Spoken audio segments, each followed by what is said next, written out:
दोस्तों नमस्कार। आपका स्वागत है द साइंस अप में। दोस्तों आप लोग देख रहे हैं स्पेशल साइंस की सीरीज जो इम्पोर्टेंट किसके लिए, super TET, RRB, railway group D, CBT 2 के लिए, टीजीटी पीजीटी के लिए बहुत इम्पोर्टेंट है। इवन जितने भी एग्ज़ाम होते हैं जिसमें साइंस आती है, ये सीरीज बहुत इम्पोर्टेंट है। ये सीरीज एनसीईआरटी बेस्ड है। अब तक दोस्तों मैंने आपको 24 सीरीज करवाई हैं, उनमें क्वेश्चन हो चुके हैं 600। अब स्टार्ट करेंगे हम लोग क्वेश्चन नंबर 601 से। और ये जो दोस्तों है 25 नंबर सीरीज है। आइए दोस्तों स्टार्ट करते हैं। 601, चोट लगने पर रक्तस्राव को रोकने एवं रक्त जमने में कौन तत्व सहायक होता है? तो इसका आंसर हो जाएगा डी नंबर, थ्रोम्बोसाइट्स। थ्रोम्बोसाइट्स क्या होता है? जब भी चोट लगने पर रक्त बहता है तो रोकने का कार्य कौन करता है? प्रोटीन्स, वह होता है थ्रोम्बोसाइट्स। अगर इसी जगह आपसे विटामिन की चर्चा की जाए तो वह होता विटामिन के। विटामिन के की अगर शरीर में मात्रा सही है तो जब भी चोट लगेगी, रक्त बहेगा तो रक्त ऑटोमेटिक क्या हो जाएगा? ब्लड क्लॉट बना लेगा, अर्थात ब्लड बहना जो है वह रुक जाएगा। तो प्रोटीन्स की बात करें थ्रोम्बोसाइट्स, अगर विटामिन्स की बात करें तो विटामिन के की वजह से रक्त बहना रुक जाता है। देखिए दोस्तों, इसका आंसर डी नंबर था। चोट लगने पर रक्त स्राव को रोकने एवं जमने के लिए थ्रोम्बोसाइट्स सहायक होता है।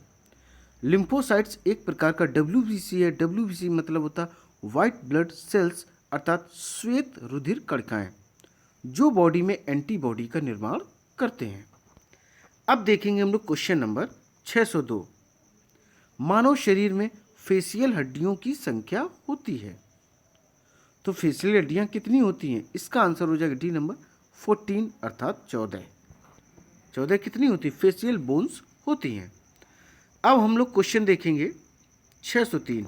मांसपेशी संकुचन में जब मांसपेशी छोटी हो जाती है तो उसे क्या कहते हैं? तो इसका जो आंसर हो जाएगा सी नंबर हो जाएगा, आइसोमेट्रिक। अर्थात इसका मतलब यह था कि जो अपनी मांसपेशियां जब वह सिकुड़ जाती हैं तो उस प्रोसेस को क्या कहते हैं? उसे कहते हैं आइसोमेट्रिक। अब देखेंगे दोस्तों क्वेश्चन नंबर 604।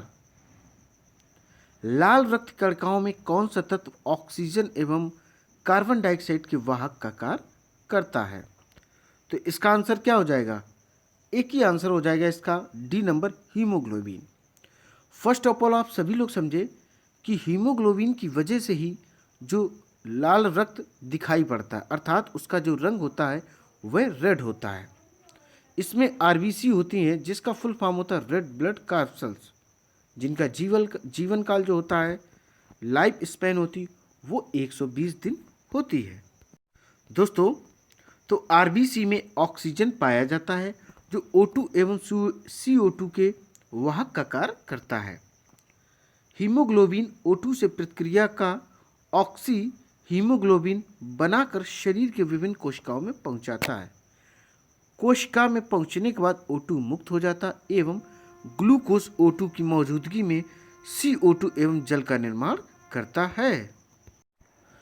दोस्तों, हीमोग्लोबिन CO2 से प्रतिक्रिया कर कार्बोक्सी हीमोग्लोबिन के रूप में लंग्स में पहुंचता है एवं जब सांस छोड़ी जाती है तब CO2 शरीर से बाहर निकलता है। इसका मतलब यह हुआ कि जब हम श्वसन क्रिया करते हैं, ब्रीथिंग प्रोसेस करते हैं, तो उस दौरान हम लोग वातावरण से O2 को ग्रहण करते हैं। O2 अर्थात ऑक्सीजन जो कि वातावरण में 21% प्रेजेंट है, इसका हम श्वसन क्रिया में प्रयोग करते हैं। और हमें प्राप्त कहाँ से होती है? जब हरे पेड़ पौधे प्रकाश संश्लेषण की क्रिया करते हैं उस दौरान वह क्या निकालते हैं? O2 गैस निकालते हैं, जिसका प्रयोग हम श्वसन क्रिया में करते हैं। जब हम सांस शरीर के बाहर छोड़ते हैं तब CO2 निकालते हैं, जिसको कि कार्बन डाइऑक्साइड कहते हैं। और इस कार्बन डाइऑक्साइड का उपयोग हरे पेड़ पौधे प्रकाश संश्लेषण अर्थात फोटोसिंथेसिस के प्रोसेस के दौरान उपयोग करते हैं अपना भोजन बनाने में। क्योंकि जो हरे पेड़ पौधे होते हैं वह स्वपोषी होते हैं, अपना खाना वह स्वयं बनाते हैं, और जितने जीव होते हैं वे अपने भोजन के लिए दूसरों पर निर्भर होते हैं, इसलिए उन्हें परपोषी कहा जाता है। आइए दोस्तों आगे देखते हैं। ग्लोबुलिन एक प्रकार का प्रोटीन है जो ब्लड प्लाज्मा में पाया जाता है। अगर आपसे पूछा जाए दोस्तों, अगर इस टाइप का क्वेश्चन आए कि ब्लड प्लाज्मा में कौन सा प्रोटीन पाया जाता है, तो आप आंसर देंगे ग्लोबुलिन। ग्लोबुलिन एक प्रोटीन है जो ब्लड प्लाज्मा में पाया जाता है। अब देखेंगे क्वेश्चन नंबर 605। क्रायोथेरेपी क्या है? तो इसका आंसर हो जाएगा बी नंबर, बर्फ द्वारा उपचार। अगर आपसे पूछा जाए क्रायोथेरेपी क्या होता है, जो बर्फ द्वारा उपचार किया जाता है, बर्फ द्वारा जो ट्रीटमेंट किया जाता है, उसको हम क्रायोथेरेपी कहते हैं। अब देखेंगे क्वेश्चन नंबर हम लोग 606। कार्बन डाइऑक्साइड युक्त रक्त कहाँ ऑक्सीकृत होता है? तो इसका आंसर हो जाएगा सी नंबर, फेफड़े में। तो दोस्तों इसका आंसर हो जाएगा सी नंबर, CO2 युक्त रक्त फेफड़ा लंग्स में ऑक्सीकृत होता है। अब देखेंगे क्वेश्चन नंबर 607। निम्नलिखित में कौन मानव शरीर में सबसे लंबी और भारी हड्डी है? तो इसका आंसर हो जाएगा डी नंबर, फीमर। मानव शरीर की सबसे बड़ी जो हड्डी होती है वह फीमर होती है। ये हड्डी मानव के जांघ में स्थित होती है। अगर आपसे यह क्वेश्चन पूछा जाए कि सबसे छोटी हड्डी कौन सी होती है, तो वह होती स्टेपीज, जो कि कान में स्थित होती है। सबसे बड़ी बोन्स फीमर जो थाई में होती है, सबसे छोटी बोन्स होती है स्टेपीज जो कान में स्थित होती है। तो मानव शरीर की सबसे मजबूत, लंबी एवं भारी हड्डी कौन सी होगी? फीमर होगी, जो जांघ में होती है। अब देखेंगे क्वेश्चन नंबर 608। शरीर की सबसे मजबूत स्नायु क्या है? इसका आंसर हो जाएगा बी नंबर, सेल्सियस। जो सेलियम होती है वह शरीर का सबसे मजबूत स्नायु होती है। थोड़ा सा मिस प्रिंट है, सेल्सियस नहीं सेलियम होता है, जिसको हम सेलियम, सोलियम दोनों नामों से जानते हैं। अब देखेंगे क्वेश्चन नंबर 609। हृदय के ऊपरी चैम्बर को क्या कहते हैं? इसका आंसर हो जाएगा बी नंबर, अलिंद। जो हृदय का ऊपरी चैम्बर होता है उसको क्या कहते हैं? अलिंद कहते हैं। इंग्लिश में इसको ऑरिकल कहते हैं। मनुष्य के हृदय के नीचे वाले चैम्बर को निलय कहते हैं। इंग्लिश में इसको वेंट्रिकल कहते हैं। जो मनुष्य का हार्ट होता है, हृदय होता है, उसमें 4 चैम्बर होते हैं। कौन कौन से? राइट ऑरिकल, लेफ्ट ऑरिकल, ठीक है, और राइट वेंट्रिकल, लेफ्ट वेंट्रिकल। अगर आपसे पूछा जाए जो मनुष्य का हृदय होता है उसमें कितने कक्ष होते हैं, तो 4 कक्ष होते हैं। अब देखेंगे क्वेश्चन नंबर 610। रक्त का कार्य क्या है? तो इसका आंसर हो जाएगा सी नंबर, ऑक्सीजन की आपूर्ति भी रक्त करता है। वृद्धि कारकों को ले जाने का भी कार्य रक्त करता है। रक्त का कार्य क्या होता है? ऑक्सीजन जहाँ पर नहीं है शरीर में, वहाँ पर ऑक्सीजन जो पहुँचाने का कार्य वह ब्लड ही करता है। और वृद्धि कारकों को ले जाने का भी कार्य कौन करता है? ये ब्लड करता है। तो इसका आंसर सी नंबर हो जाएगा, अर्थात ए और बी दोनों इसके आंसर हैं। अब देखेंगे क्वेश्चन नंबर 611। फेफड़ों की कुल वायु क्षमता कितनी होती है? तो ये कितनी होती? इसका आंसर हो जाएगा बी नंबर, 6 से 8 लीटर। फेफड़े अपने अंदर कितनी वायु को समाहित कर सकते हैं? तो इसका आंसर हो जाएगा 6 से 8 लीटर वह अपने अंदर वायु को समाहित कर सकते हैं। अब देखेंगे दोस्तों क्वेश्चन नंबर 612। कोहनी की संधि को मोड़ने, जिसको इंग्लिश में फ्लेक्शन कहते हैं, एवं विस्तार, जिसको इंग्लिश में एक्सटेंशन कहते हैं, कि कौन सी मांसपेशियां सहायक हैं? इसका मतलब क्या? कोहनी की जो संधि होती है उसको फैलाने के लिए, हाथ को मोड़ने के लिए और फैलाने के लिए कौन सी मांसपेशियां सहायक होती हैं? तो इसमें कौन सी होती हैं? ये होती, इसका आंसर है सी नंबर, बाइसेप्स एवं ट्राइसेप्स। बाइसेप क्या होता है? जो बाजू का आगे वाला हिस्सा होता है, जब हम हाथ को मोड़ते हैं तो बाइसेप दिखाई पड़ती है। जब हम हाथ को एकदम सीधा करते हैं तो बाजू के बैक साइड में ट्राइसेप दिखाई पड़ती है। तो जब इनको मोड़ते हो इस तरीके से करते हैं, मोड़ते या फैलाते हैं, जब मोड़ते हैं तो बाइसेप, और इसको जब विस्तार में करते हैं, एक्सटेंशन करते हैं, तो ट्राइसेप दिखाई पड़ती है। बाइसेप एवं ट्राइसेप मांसपेशियां कोहनी की संधि को मोड़ने एवं विस्तार में सहायक होती हैं। अब हम लोग दोस्तों क्वेश्चन देखेंगे 613 नंबर। मांसपेशियों में किस तत्व के पर्याप्त होने से खिलाड़ी देर तक नहीं थकता है? तो इसका जो आंसर हो जाएगा बी नंबर, ग्लाइकोजन। क्या हो जाएगा? अगर ग्लाइकोजन की जो मात्रा है वह अगर शरीर में सही होगी तो जो एनर्जी लेवल है शरीर का वह अच्छा होगा, अर्थात जो ऊर्जा का सिस्टम होगा, जो ऊर्जा का स्तर होगा वह उच्च होगा, जिससे कोई भी व्यक्ति दौड़ेगा, भागेगा, खेलेगा या कोई भी शारीरिक श्रम करेगा तो वह जल्दी थकेगा नहीं। तो अगर कोई खिलाड़ी है वह लगातार खेल रहा है, दौड़ रहा है, भाग रहा है, तो उसके शरीर में अगर ग्लाइकोजन की मात्रा अधिक है तो वह थकेगा नहीं। इसी जगह अगर उसकी बॉडी में लैक्टिक एसिड जमा हो जाएगा तो वह जल्दी थक जाएगा। अगर आपसे पूछा जाए किसकी मात्रा सही होने पर कोई व्यक्ति जल्दी थकता नहीं है, तो आंसर आप ग्लाइकोजन देंगे। अगर आपसे यह पूछा जाए ऐसा कौन सा तत्व होता है जिसके जमने से व्यक्ति थका हुआ महसूस करता है, वह होता है लैक्टिक एसिड। अब देखेंगे क्वेश्चन नंबर 614। किस तत्व की कमी के कारण बेरी बेरी रोग होता है? तो किसके कारण होता है? इसका आंसर ए नंबर हो जाएगा, थियामिन, जिसको थायमिन भी कहते हैं।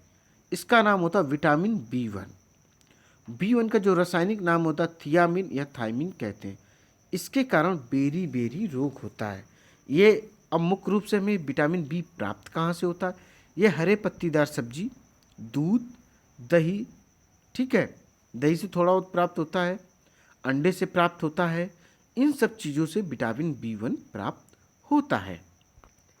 अब हम लोग क्वेश्चन देखेंगे 615। संक्रामक रोग का प्रसार कैसे होता है? तो देखो, संक्रामक रोग का मतलब होता है ये कैसे फैलता है, ऐसे कौन कौन से रोग हैं जो फैलें। जैसे आप सर्दी जुकाम ले लो, खांसी ले लो। जुकाम में क्या होता है, अगर किसी व्यक्ति के सामने आप छींक देते हैं, जो अपने से वायरस निकलते हैं अगर श्वसन क्रिया के माध्यम से उस व्यक्ति के अंदर जाएंगे तो क्लियर है कि उसे भी जुकाम खांसी होने की संभावना हो जाएगी। तो जो संक्रामक रोग होते हैं वो प्रसार कैसे करते हैं? देखो, वायु के माध्यम से भी करते हैं, जल तथा भोजन के माध्यम से भी करते हैं, कीड़ों के द्वारा भी करते हैं। जैसा कि आप सभी को पता है 2020-21 में कोरोना की लहर आई, तो कोरोना कैसे फैलता था? ये सिर्फ कहीं पर थूकने से, खुले में सांस लेने से या छींकने से यह फैल रहा था। इसलिए सभी लोग अभी तक मास्क का उपयोग कर रहे हैं ताकि श्वसन क्रिया जो ली जाए वह फिल्टर होकर आए, जो एयर है वह फिल्टर होकर आए और इस महामारी से बचा जाए। यह एक संक्रमण रोग का अच्छा एग्जाम्पल है, इसे आप लोग अपने ब्रेन में सुरक्षित रख सकते हैं। अब इसका आंसर क्या? डी है, मतलब अर्थात इसमें सभी हैं। संक्रामक रोग जिसको इन्फेक्शियस डिजीज भी कहते हैं का प्रसार वायु, जल, भोजन, बैक्टीरिया, वायरस, प्रोटोजोआ आदि से होता है। इन सभी से क्या होता है? इसका प्रसार होता है। अब देखेंगे क्वेश्चन नंबर 616। निम्न में कौन सा पोषक तत्व तो गर्मी एवं ताकत प्रदान करता है? तो इसका आंसर हो जाएगा प्रोटीन। प्रोटीन शरीर को ताकत एवं गर्मी प्रदान करता है। प्रोटीन का मुख्य कार्य क्या होता है? शरीर की मरम्मत करना, बॉडी बिल्डिंग में, मसल्स ग्रोथ में, जिसको हम कह सकते हैं कोशिकाओं की वृद्धि में। यह प्रोटीन सभी उम्र के व्यक्तियों के लिए इम्पॉर्टेंट होती है। किसी भी स्टेज का कोई भी व्यक्ति हो, प्रोटीन की ज़रूरत होती है। अगर आपसे पूछा जाए प्रोटीन के मुख्य स्रोत क्या होते हैं? सभी प्रकार की दालें प्रोटीन्स की मुख्य स्रोत होती हैं। सोयाबीन जिसमें सबसे अधिक प्रोटीन पाया जाता है, अंडे में पाया जाता है, चिकन में भी पाया जाता है। आइए दोस्तों, अब देखते हैं क्वेश्चन नंबर 617। आयरन किस खाद्य सामग्री में होता है? तो ये किस में उपलब्ध होता है ये हम आपको बताते हैं। इसका आंसर हो जाए सी नंबर, हरी सब्जियाँ। आयरन एक ऐसा पोषक तत्व होता है जो ब्लड में पाया जाता है। और ये आयरन हमें कहाँ से प्राप्त होता है? ग्रीन वेजिटेबल से प्राप्त होता है। स्पेशली देखना चाहें तो आप चुकंदर भी देख सकते हैं, जिसको हम सैलेड के रूप में प्रयोग करते हैं। और पालक भी इसका मुख्य स्रोत है, जिससे हमें प्राकृतिक रूप से आयरन अर्थात लोहा प्राप्त होता है। इसी के कारण, आयरन पोषक तत्व के कारण ही शरीर में रक्त का निर्माण होता है। और आपसे पूछा जाए रक्त का निर्माण कहाँ होता है, वह होता बोन मैरो, अस्थि मज्जा में होता है। अब देखेंगे क्वेश्चन नंबर 618।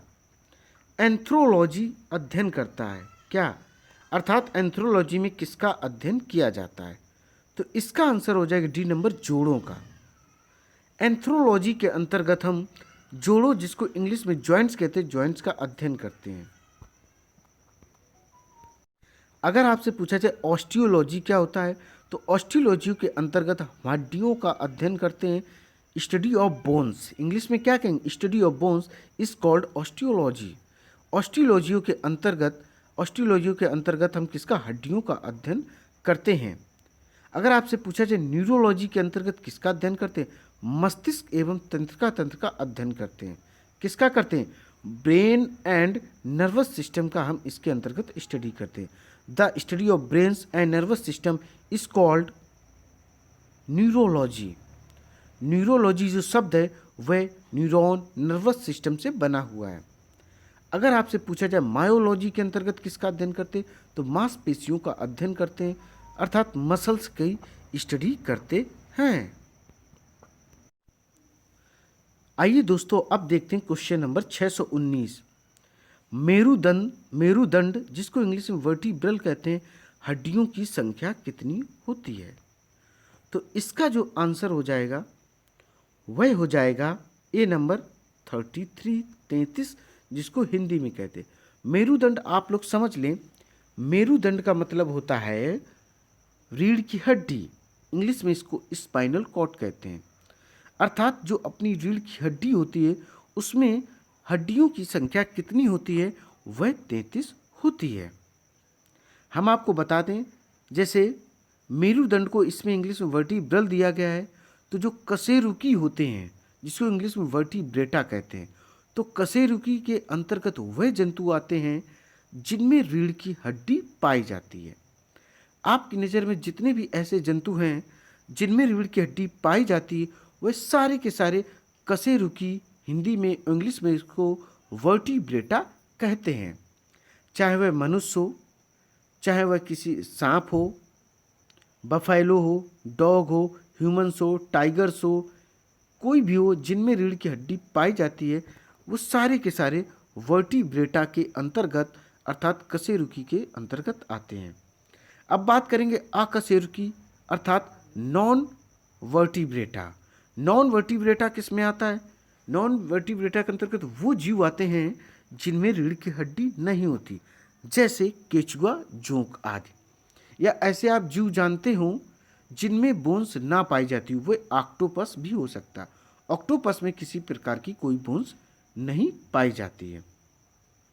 ठीक है दोस्तों, अब हम लोग देखेंगे क्वेश्चन नंबर 620। त्वचा से प्रतिदिन पानी खर्च होता है कितना? तो इसका जो आंसर हो जाएगा वह हो जाएगा ए नंबर 400 मिलीलीटर। अर्थात जो अपनी त्वचा है वह पसीने के रूप में कितना पानी निकालती? 400 मिलीलीटर निकाल देती है। अब देखेंगे क्वेश्चन नंबर 621। ह्यूमस हड्डी स्थित है, कहाँ स्थित होती? यह होती है, इसका आंसर ए नंबर हो जाए ऊपरी लिम्ब में।